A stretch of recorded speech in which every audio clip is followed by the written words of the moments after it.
everyone, I'm Kana Taku. For the past several months, we have been working together on the process of writing, revising, and publishing a manuscript, starting with level 1, level 2, up to level 43 in this book that I published with my colleagues in Japan about how to write more scholarly papers in English for people whose first language is not English.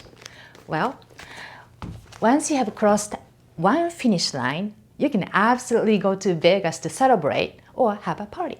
But don't forget to come home and keep writing. And that's what I'm going to talk about today. I'll be talking about level 44, 45, and 46 today. This book ends with level 50, so we are getting really close. The goal of level 44 is to expand our research topics so we can write more. The goal of level 45 is to set up an organizational system to keep all of our projects in place. And the goal of level 46 is to figure out how to work through any potential mental or psychological barriers while we are writing. So start with level 44. You may have realized that academic freedom comes with its own pros and cons. It can be daunting to have such a wide array of options to choose from when it comes to your research. But it can be liberating too.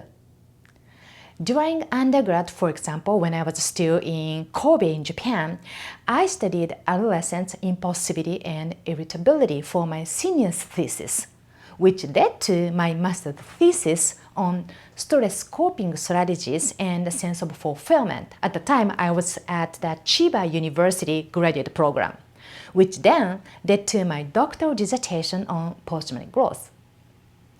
My dissertation then led me to the United States, where I have been focusing on post-traumatic growth for a really long time. But of course, I didn't start with post-traumatic growth when I started researching. It hadn't even occurred to me yet. Each of my study led to new ideas and the better understanding that helped me shape and inform new research topics over the past years, and I'm sure will help me move forward as well. But now when I look back, in fact, I took 7 years to finish my doctoral dissertation. And during those 7 years, I only published a couple papers over the time. Mostly because I don't know exactly why, but I really didn't know what to write or how to write.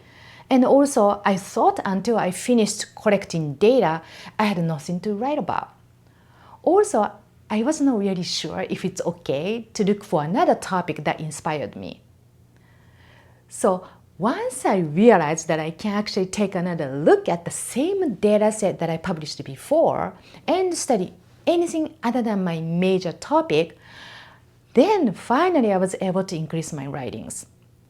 So if you are waiting for a reply on a manuscript that you submitted before, or more input from your mentor or collaborator on one project, I would like to say just don't let that be an excuse to sit and twiddle your thumbs.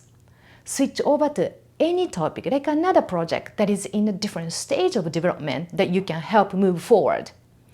You can also ask your mentors and peers if they have any projects that you can collaborate on.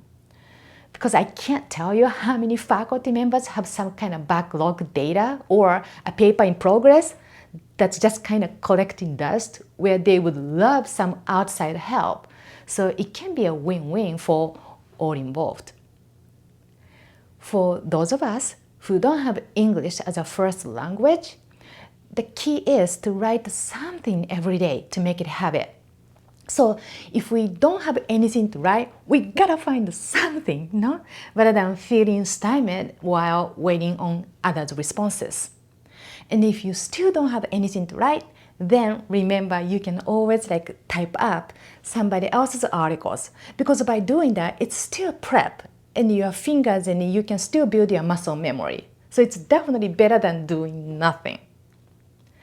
But then, once you're ready to juggle multiple topics and multiple publications, you will probably need a good organizational system to know what each project needs at any time and what's ready for you to work on next. Having only a couple of topics is easy enough, but what happens when you want to actively work on a dozen of the projects at a time? Like each project will be in a different stage. Some of them may be currently data collections, but some of them you may already have a draft. Some of them you already finished collecting data, so you just need to analyze the data. So each project will be in a different stage, which will help you by always having a portion you can work on while waiting for others. So keeping track of those stages is incredibly important. In order to check what should be prioritized, for example, in my case, I use my Excel spreadsheet every day that has all of the topics, collaborators, and the publication in the top rows, and then various due dates and then goals for each project in their subsequent columns to see what needs to be done next. I also keep all my folders in a similar system where the data, the drafts, and then all the email communications all together. This makes it easier to open one folder and then find everything that I need. Sometimes my family is startled by how I organize everything with various color coding. But I find it very clear and helpful, and that's just me. And I think that's okay. Everybody just kind of have to find what's right for them. No? Then once you have your projects in a good flow or rhythm, then there's one more thing you gotta do, which is take care of the biggest barrier of all, meaning your own self-doubt. Many people, if not all people, experience some form of either Jonah complex, which is a fear of one's own greatness, or imposter syndrome, which means you feel like you are not good enough to be where you are. When I first heard about these kind of like topics or the syndromes or phenomena, I thought it's like bingo, I thought that's just talking about myself. Especially if our culture or like background or how we're raised has prioritized us being modest and humble, then praise or accomplishment can make us feel very uncomfortable, especially for me.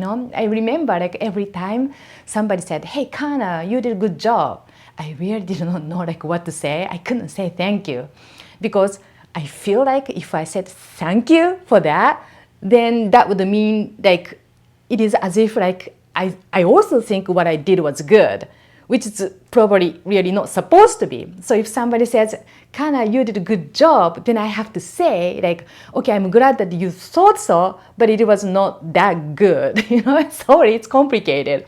But that's why one defense mechanism is to minimize any personal accomplishment and focus on group achievement, which sometimes reinforces the cycle of self-doubt because it's everybody's effort, it's really not me, So if the voice in your head is saying unhelpful things like this, like it's a group effort, so I really didn't do much, or what's the point of writing a new paper if it's only going to be rejected again, or I should just wait until I finish literature review or data collection, all that kind of thing, then we know we are stuck. This voice is not your friend, it is your frenemy. I used to try to quiet this voice, but I gave up because it's always there. So for me, the only way to make it quiet would be just do nothing at all and then have no ambition. Then there will be no voice. So I kind of gave up, and instead of quieting the voice or listening to it to make me question myself, I just thought, okay, I'm going to use it as a wake-up signal because I care about what I'm working on, and if I didn't care, I wouldn't have any anxiety about it. So now I know every time when I hear such a voice, it just means I'm getting close to something I really wanted. So I'm just going to keep going. I hope it helps. Thanks for watching.